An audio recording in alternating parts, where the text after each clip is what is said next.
Hello student, मैं संजय चौहान। आज हम बच्चों क्लास 12 का लेसन नंबर 7 मानव व्यवसाय और उनके प्रमुख जो प्रकार हैं उस टॉपिक के बारे में अध्ययन करेंगे।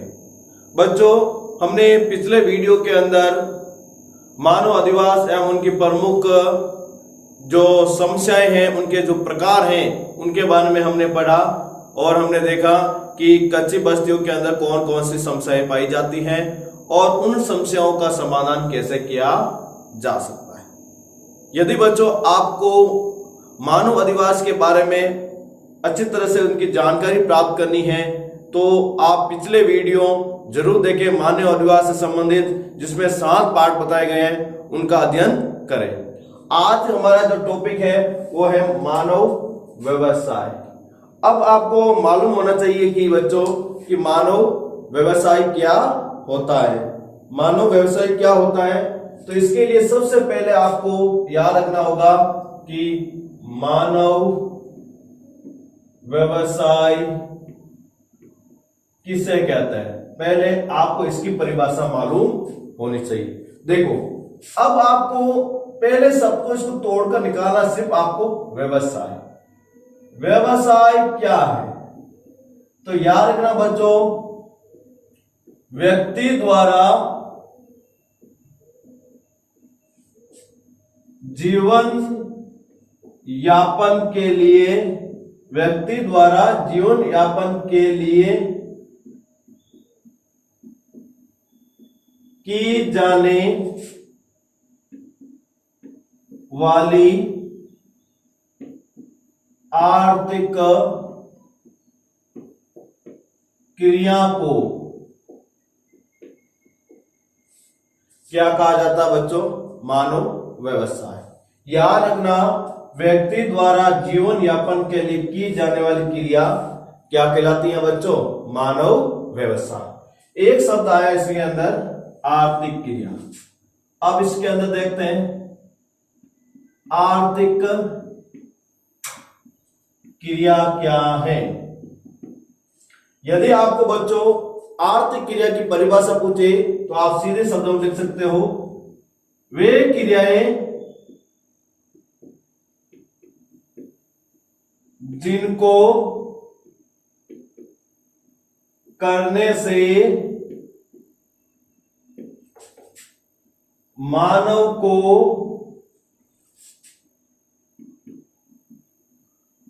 आय की प्राप्ति होती है। वे क्रियाएं जिनको करने से मानव को किसकी प्राप्ति होती है? आय की प्राप्ति होती है, उसको क्या कहा गया बच्चों? आर्थिक क्रिया। अब आपसे पूछ ले, आर्थिक क्रिया के भाग या कोष्टक में लिख सकते हो आप प्रकार। यदि आर्थिक क्रिया के भाग या प्रकार की बात करें तो पहला है प्राथमिक क्रिया, दूसरा द्वितीय क्रिया, तीसरी तृतीय क्रिया, चौथा चतुर्थ क्रिया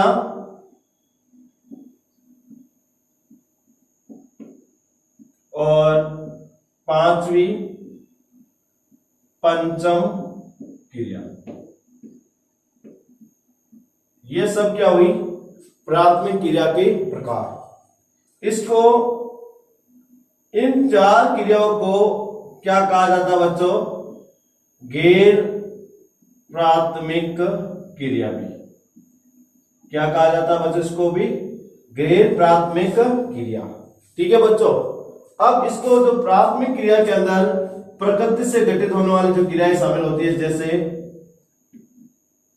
आखेट, कृषि, पशुपालन,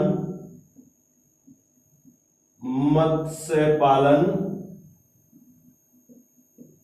ये सारे क्रियाएं किसमें आती है? प्राथमिक क्रिया में। फिर विनिर्माण व उद्योग, ये किसके अंदर आ जाते हैं? द्वितीय क्रिया में। फिर तृतीय के अंदर देखते हैं सेवाएं, परिवहन, पर्यटन, संचार, ये किसके अंदर आते हैं बच्चों? तृतीय क्रिया के अंदर। फिर है चतुर्थ क्रिया, जिसमें शोध, अनुसंधान,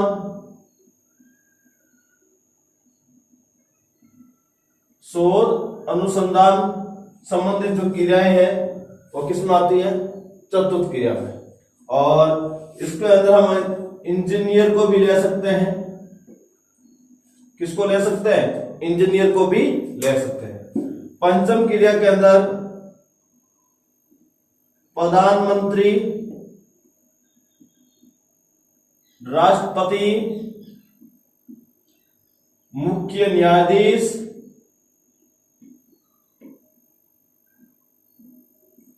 इन सबको क्या करते हैं? सम्मिलित करते हैं। तो बच्चों आपको मालूम हो गया कि व्यवसाय किसे कहते हैं? जिसमें व्यक्ति क्या करता है?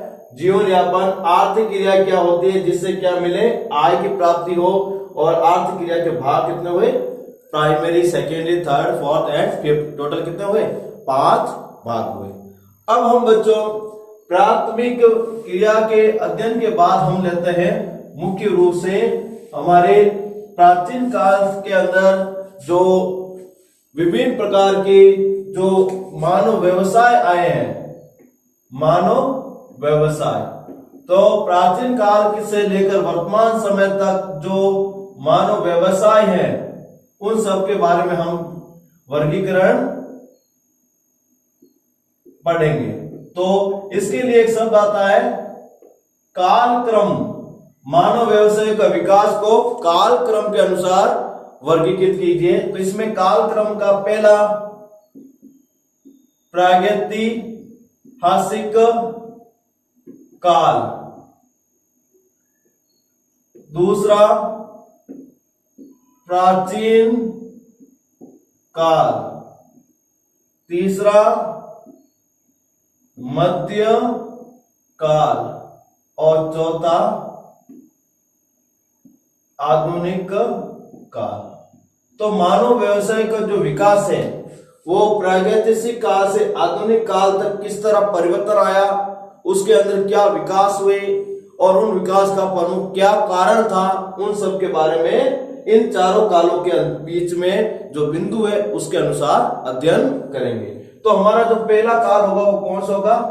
प्रागैतिहासिक काल। देखो ये जो काल होता है इसके बारे में हमें ठोस जानकारी पूर्ण रूप से लिखित रूप में नहीं मिल पाती है, लेकिन फिर भी हमारे प्राचीन जो विभिन्न प्रकार के अभिलेख है या हमारे जो उपन्यास है या फिर किताबें हैं जिसके अंदर इसके बारे में जानकारी मिलती है।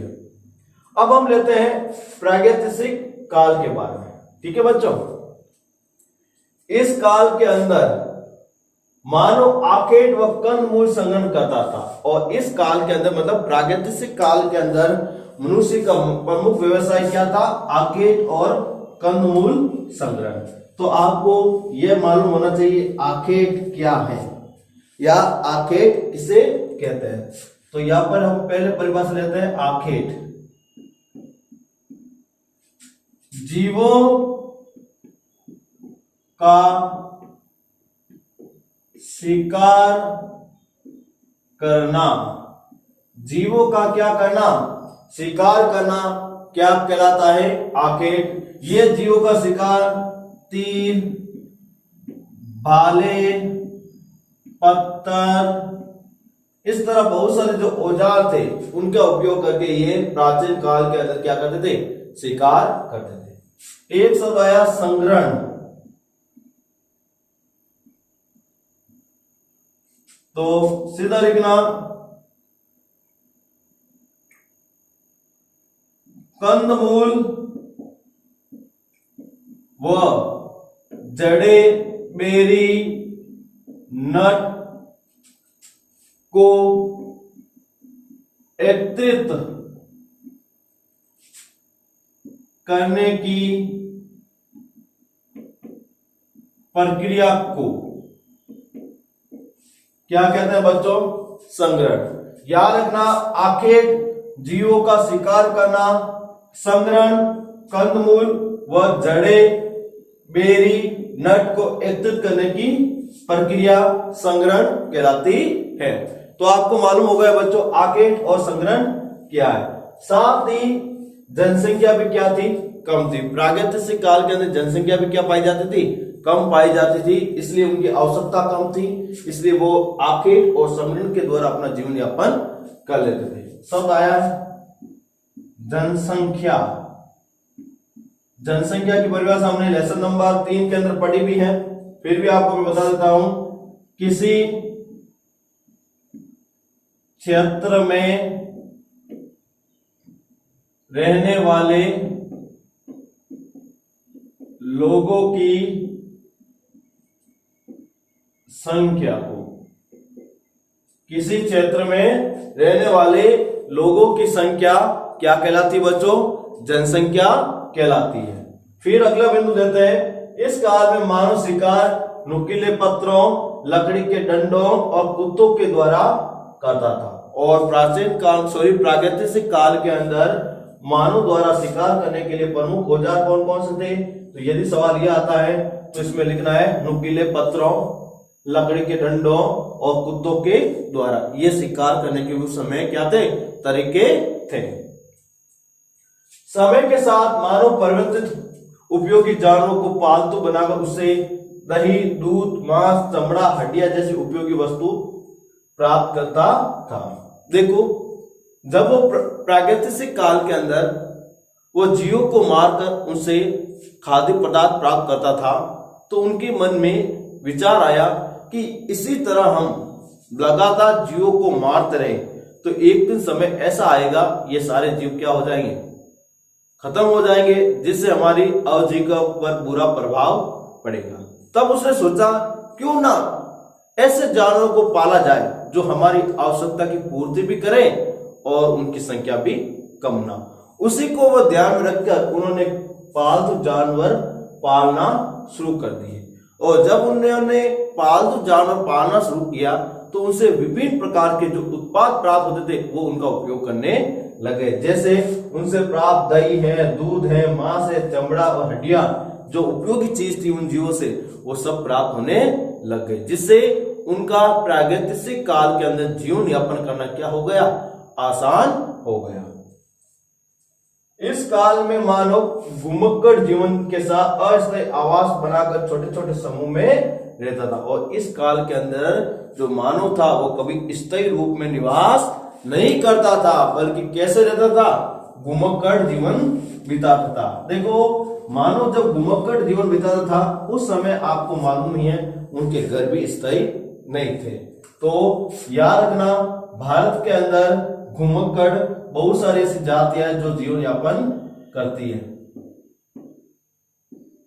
जीवन यापन करने वाली जातियां के अंदर देखते हैं तो अपन हिमालय क्षेत्र के अंदर देखते हैं तो पशुपालन करने वाली जातियां, पशु पालन करने वाली जो जातियां हैं वो इसी तरह घुमक्कड़ जीवन बिताते हैं। जैसे बकरवाल, गधी, भूटिया, ये सारे जाति के जो लोग थे जो हिमालय क्षेत्र में रहते हैं वो सभी क्या करते हैं बच्चों? घुमक्कड़ जीवन बिताते हैं और अपना जीवन यापन करते हैं। कौन कौन सी हुई?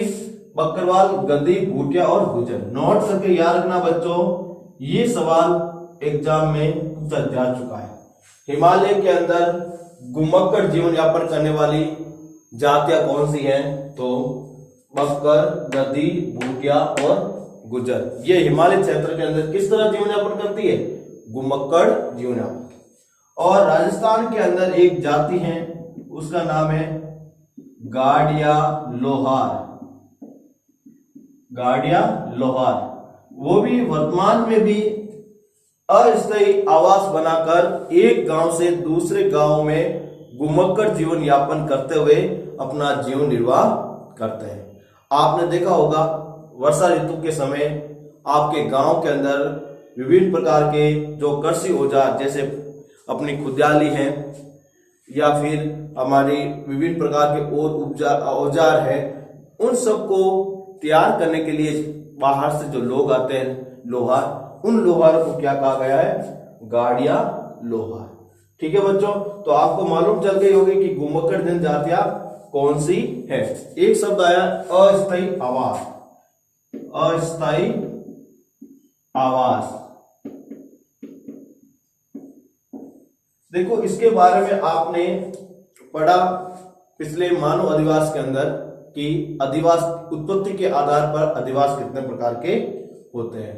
तो आपने उत्पत्ति के आधार पर दो प्रकार के अधिवास पढ़े थे, एक स्थायी आवास और दूसरा अस्थायी आवास।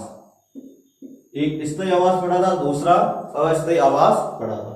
तो अस्थायी आवास ऐसे आवास जिसमें व्यक्ति किसी निश्चित क्षेत्र में स्थायी रूप से बसने के लिए नहीं बनाता है, उसको क्या कहते हैं? अस्थायी अधिवास कहते हैं या आवास कहते हैं। और स्थायी आवास वे आवास होते हैं जिसे व्यक्ति स्थायी रूप में रहने के लिए बनाता है।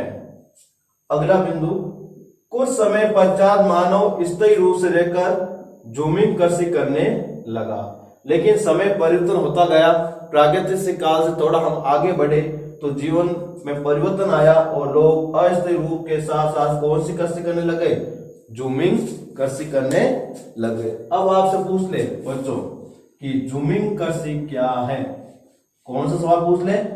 जूमिंग कृषि क्या है? तो इसके बारे में आपको जानना है तो सबसे पहले लिखो या जूमिंग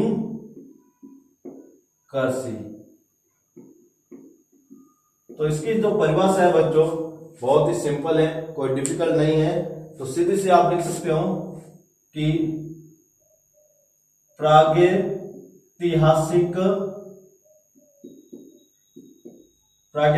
काल में जब मानव स्थान को बार बार बदलकर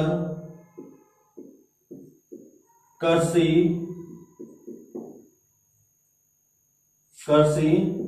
करता था, उसे हम क्या कहते थे? जूमिंग कृषि, स्थानांतर कृषि। यदि आपको पर्सनली शब्द आ जाए जूमिंग कृषि को स्पष्ट कीजिए, यह सवाल आ चुका है बोर्ड में, एक बार याद रखना, इंपोर्टेंट के रूप में ध्यान रखना दिमाग के अंदर। यह सवाल पुटअप हो चुका है, फिर से हो सकता है। उस समय सवाल क्या आया था कि जूमिंग कृषि क्या है, तो उस समय इस प्रकार का सवाल आता है तो इसको लिखने का तरीका थोड़ा सा चेंज हो जाता है। कैसे? प्राचीन या प्रागैतिहासिक काल में लोग जंगलों को काटकर व जलाकर उसे साफ करके कृषि के लिए तैयार करता था। बाद में नुकीले डंडे, फावड़ा, खुदाली जैसे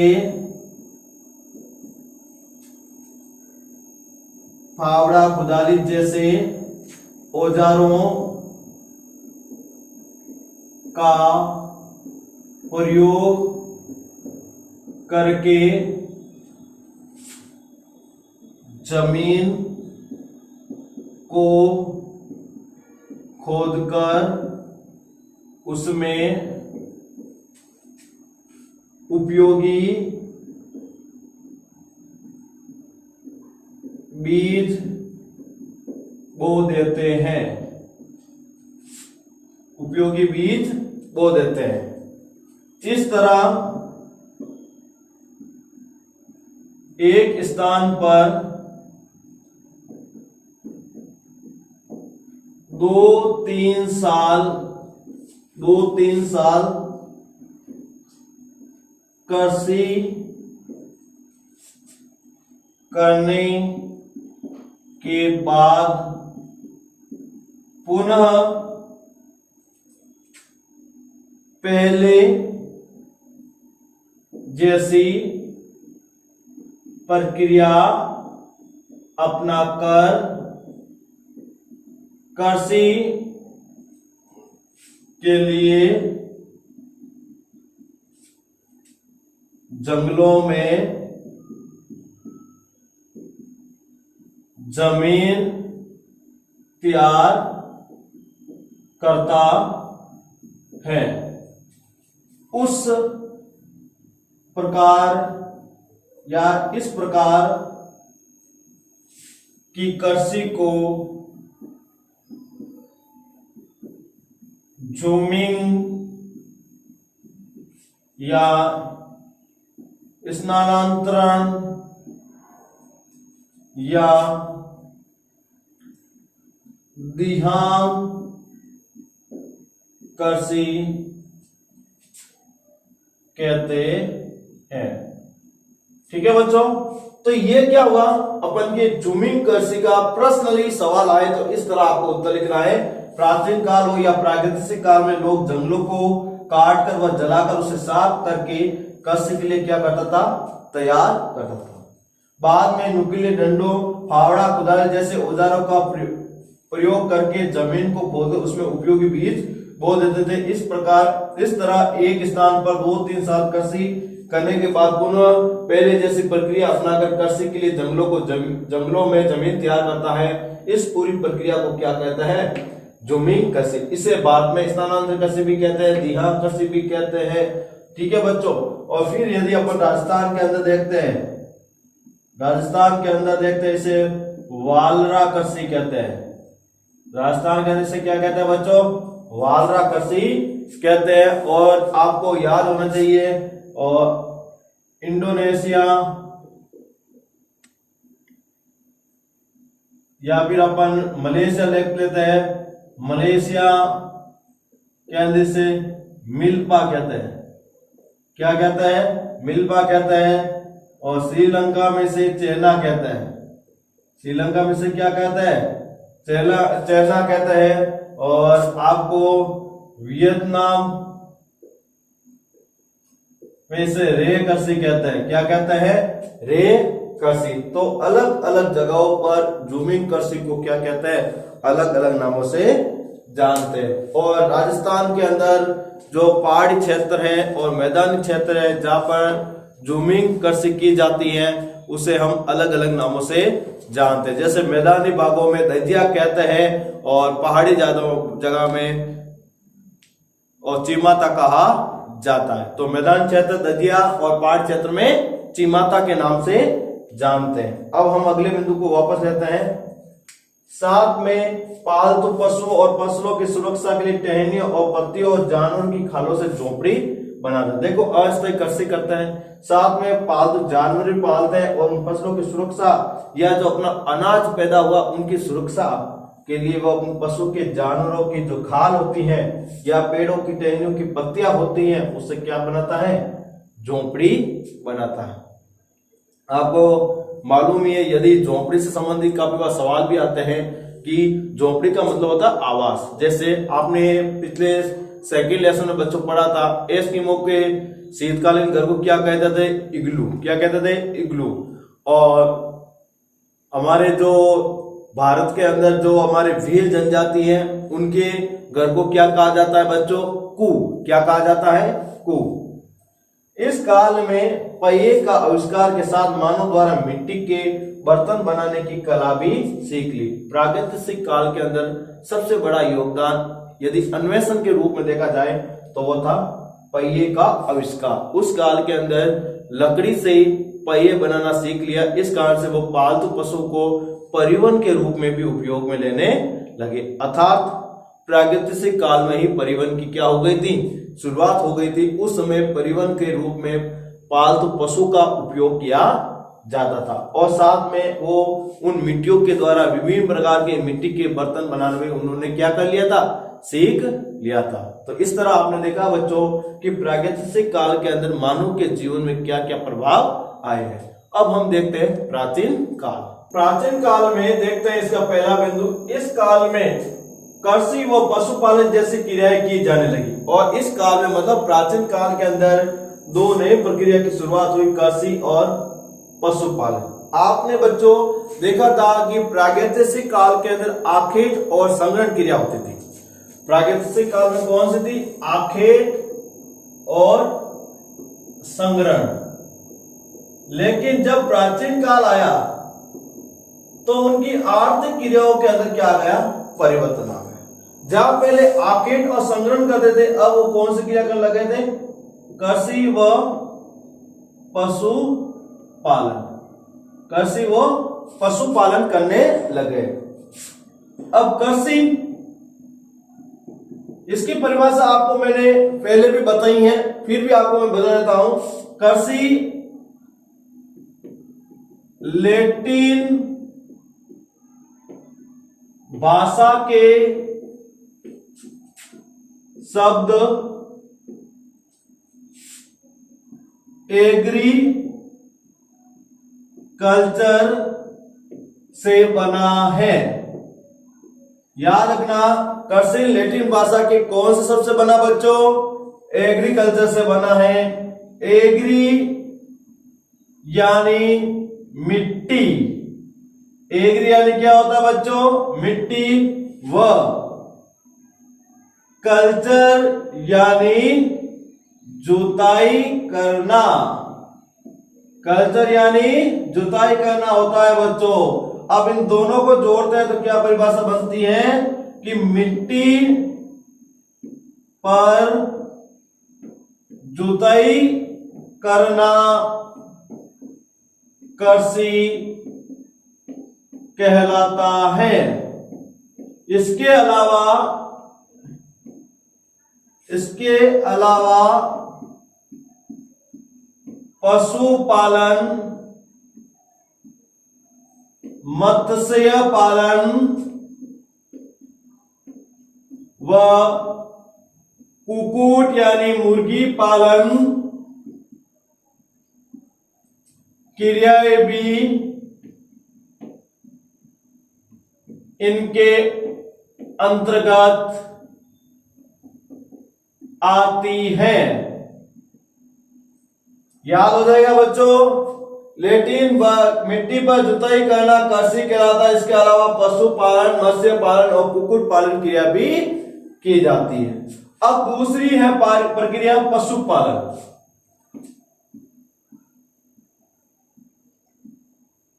तो इसकी सीधी सी परिभाषा है, पशुओं को पालने से संबंधित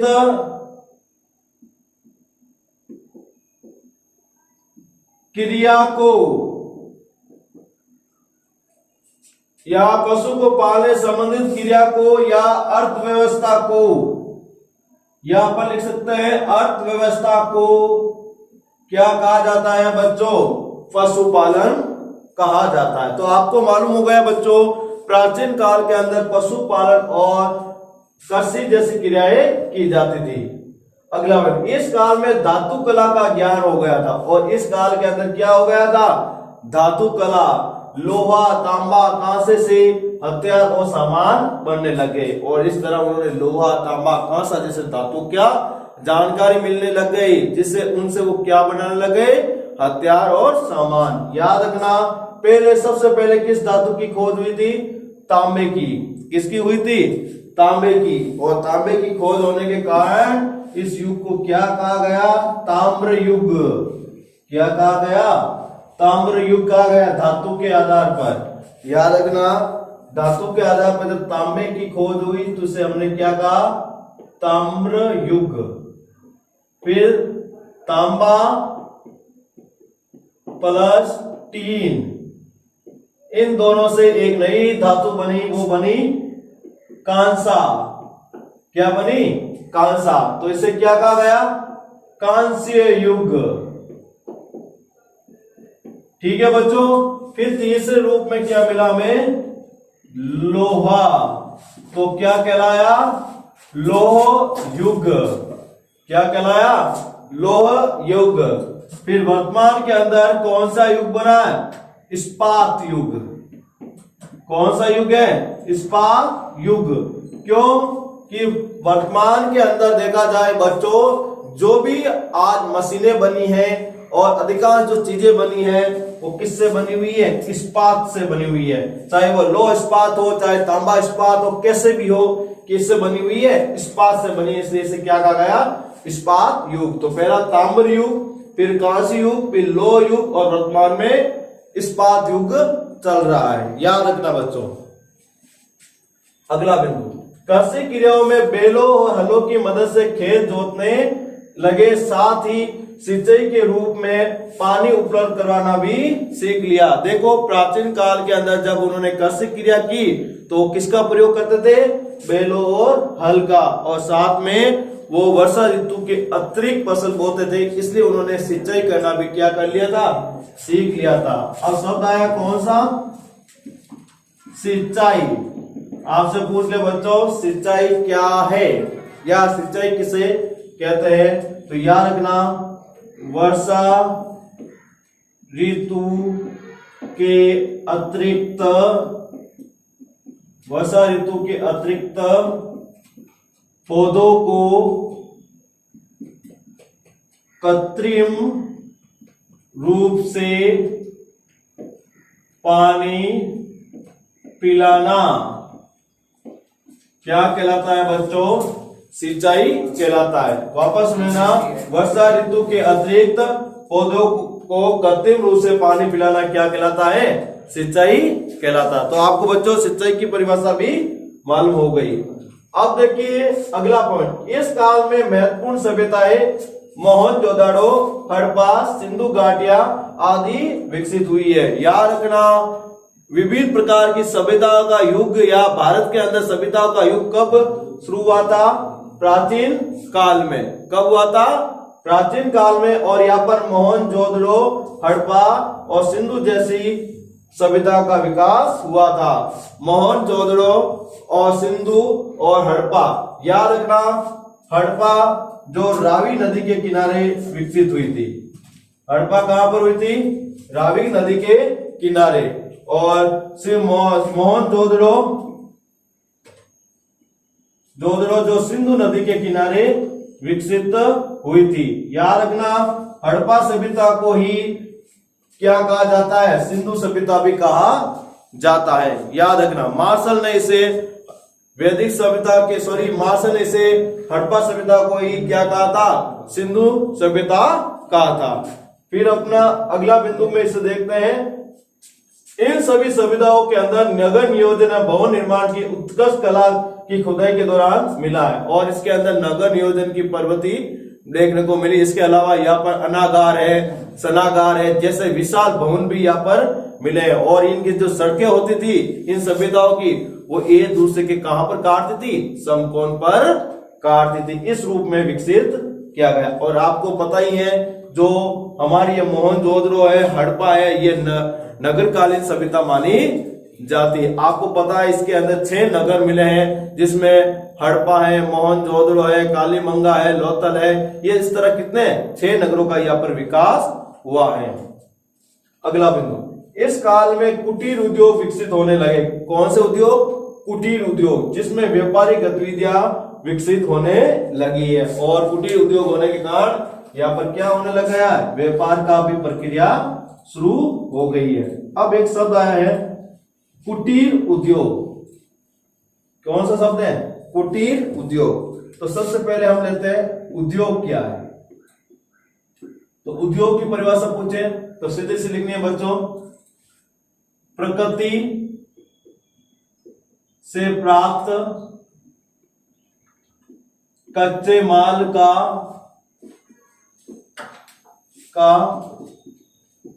मशीनों द्वारा रूप परिवर्तन करके मूल्यवान बनाने वाली इकाई को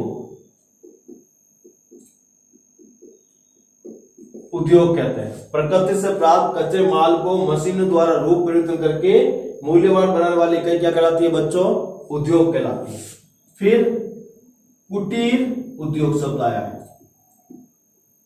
देखो बच्चों, एक शब्द देखो, ये कुटीर का मतलब होता है घर। कुटीर का मतलब क्या होता है? घर। और उद्योग का मतलब होता है घर के अंदर उद्योग को चलाना। तो ऐसे उद्योग जिनको घरों के अंदर ही चलाए जाते हैं, घरों के अंदर ही चलाए जाते हैं। जैसे बच्चों उदाहरण रूप में हम आपको बताते हैं सिलाई उद्योग, पापड़ उद्योग, चमड़ी उद्योग, अगरबत्ती उद्योग। ये छोटे छोटे जो उद्योग है वो कहां चलते हैं? कुटीर उद्योग के रूप में घर के अंदर ही चलाए जाते हैं। फिर अपन के एक शब्द आया है व्यापार। क्या है? व्यापार। व्यापार की यदि हम बात करें तो व्यक्तियों द्वारा आयात व निर्यात करना, व्यक्तियों द्वारा आयात व निर्यात करना क्या कहलाता है? व्यापार कहलाता है। तो बच्चों आज आपने इस वीडियो के अंदर दो महत्वपूर्ण विकास क्रम के आधार पर मानव व्यवसाय पढ़े, एक प्रागैतिहासिक काल और एक प्राचीन काल। अब हम बच्चों जो नेक्स्ट वीडियो होगा उसके अंदर हम मध्यकाल और आधुनिक काल के बारे में पढ़ेंगे और साथ में आर्थिक क्रियाओं के जो विस्तार के साथ जो प्रकार है उसका भी हम अध्ययन नेक्स्ट वीडियो के अंदर करेंगे। Thank you.